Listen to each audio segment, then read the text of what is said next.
Shut up my new jumper, it's yellow, gigantic, and check this out. Ta-da! Hey guys, it's Jamie and welcome to another video. How are you guys doing? So this video is essentially going to be a step-by-step, as comprehensive and complete as my memory would allow, list of all the stages of my transition, specifically the medical side of my transition. So right from when I spoke to the very first person about like pursuing hormones and surgery, right up until now when I very recently had first stage lower surgery. I wanted to talk to you guys about this because I get a lot of questions about when certain things happened, how long things have taken, the different paths I've taken during my transition. So this video will cover all of those questions. Just for a little bit of background before I dive straight in. I live in the UK and I transitioned here, and obviously that means that the information I'm about to give you might have absolutely no relevance to where you live, but hopefully certain bits might still be useful to you guys. But essentially in the UK there are two different paths you can take to transition. There's the NHS path and the National Health Service, and the private path. Through the NHS, appointments and surgery and things like that are free, but the wait lists are significantly longer.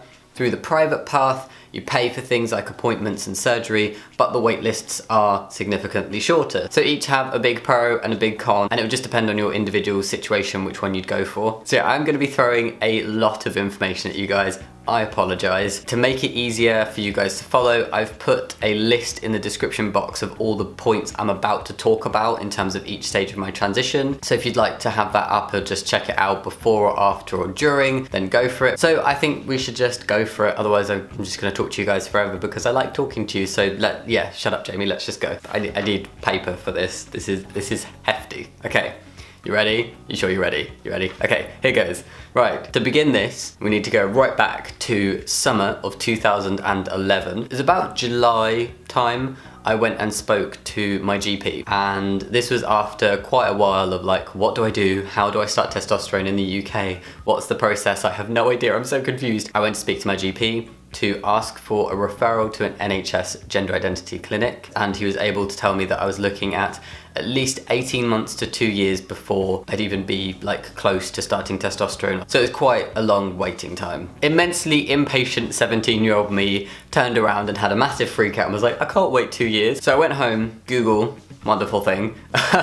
And I basically looked into alternative ways of accessing hormones and stuff in the UK, and I found out that you could transition privately through private gender identity clinics. I think I messed up. Private gender identity clinics. So cue a month or so of talking to my parents and looking up different clinics and everything like that. At the time there was only one that would treat under 18s, and that brings me to point number 2. On September 4th, 2011, I simultaneously made my first appointment at the gender clinic, because private clinics are self-referral, you don't need to get a referral from a GP, and I legally changed my name. And then around September 20th, I had my first appointment at the gender clinic. There was only a couple weeks wait list, so it was very quick to get an appointment. And at that point, we were just getting some background about my childhood and stuff, and he recorded the 4th of September when I changed my name as the official start date of my real life experience. And I was kind of sent on my way to go and be patient and frustrated for 3 months doing real life experience, and then I could come back and have my second appointment and hopefully get approved for testosterone. I went away, I was incredibly impatient, and then point number 4, on the 4th of January 2012, I went back to London.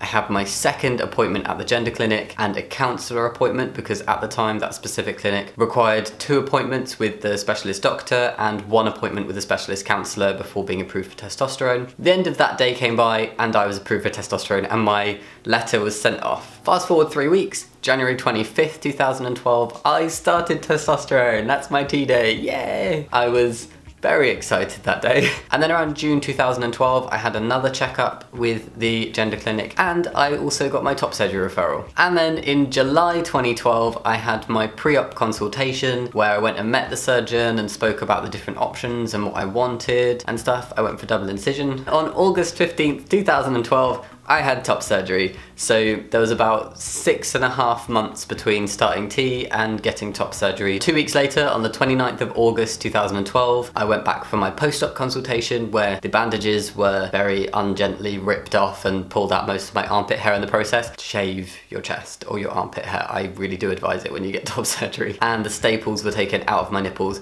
Sounds horrific. It looked pretty gruesome, but it wasn't as bad as it sounds because everything's still quite numb. And then that was like the two major things that I was kind of striving for in my transition at the time. So everything went a bit quiet for a while. In January 2013, I switched from Testogel, which is a daily gel form of testosterone that you rub into your skin, to Nebido, which is a very large quantity of slow release testosterone that's injected every 3 months or so. It can vary a little bit depending on your dose. Then nothing happened for ages. I was just chill on Nebido, had top surgery, everything like that. Life was good. And then I started to really want to pursue lower surgery. It was always something that was in the back of my mind, but I'd never had the same kind of desperate need to have it done like immediately as I'd had with top surgery, and I didn't want to put myself through another surgery anytime soon after top surgery, because I did not find that fun. It was not enjoyable. I know it's not supposed to be enjoyable, but it kind of,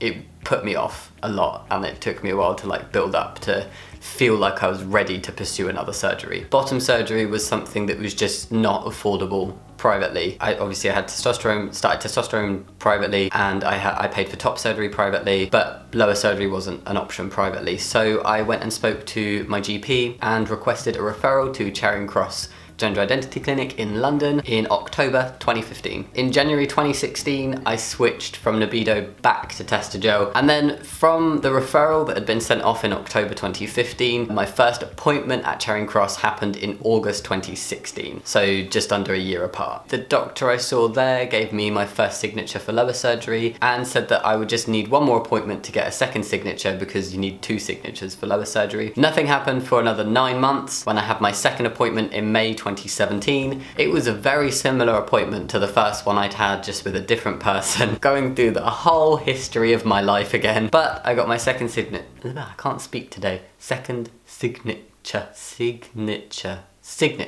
I got my second signature for lower surgery, and my referral was shipped off at snail pace because it's Charing Cross. In August 2017, I had my lower surgery consultation where I saw the surgeon and talked about what I wanted and everything. He said it was about a 3-month wait list between consultation and surgery. It's a little bit longer than that. I actually had my first stage lower surgery last month in January 2018 on the 13th. Very scary. Very exciting. But yeah, and that brings us up to date. I've just gone past 1 month, 1 week post-op from lower surgery. I'm all good. I can sit on chairs again. I can run up the stairs. I can do heavy lifting. And then just looking to the future a little bit, I have an appointment booked for March 2018 for my lower surgery, like post-op, to check how everything's healing and to discuss the plan going forward and stuff. Fingers crossed, hopefully later this year, I'll be getting my second stage of lower surgery, which will also be my final surgery, and the physical side of my transition will be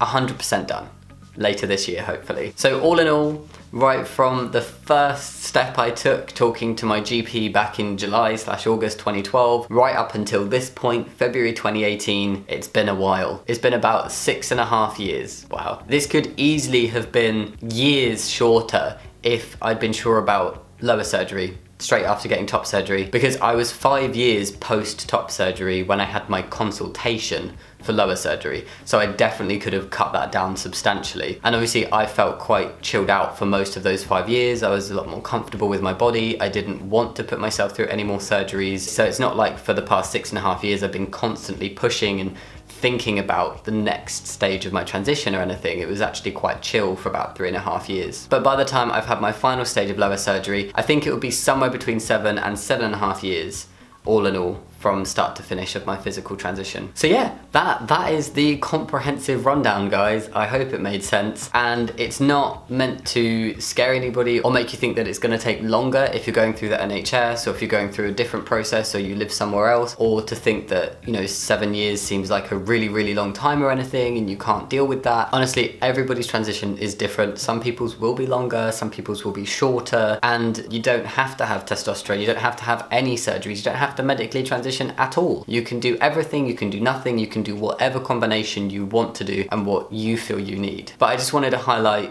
my personal journey in case it could help some people, and also say that if you had told 17-year-old Jamie that it would take 7 years from having that first chat with my GP to being done, like done in terms of the physical side of things, I would have freaked out. Like, honestly, younger me would have had a massive panic and been like, I can't wait 7 years. 7 years is too long. I'm gonna be 24. 24 is old. It's not old. It's not old. But as a 17-year-old, it seemed like a lifetime away. It's like things are so much easier when you just have to deal with things in the moment and you don't overthink it. Like when I had complications from lower surgery, if I'd known that was gonna happen, I probably would have been too scared to have surgery. But I dealt with it in the moment because you have to.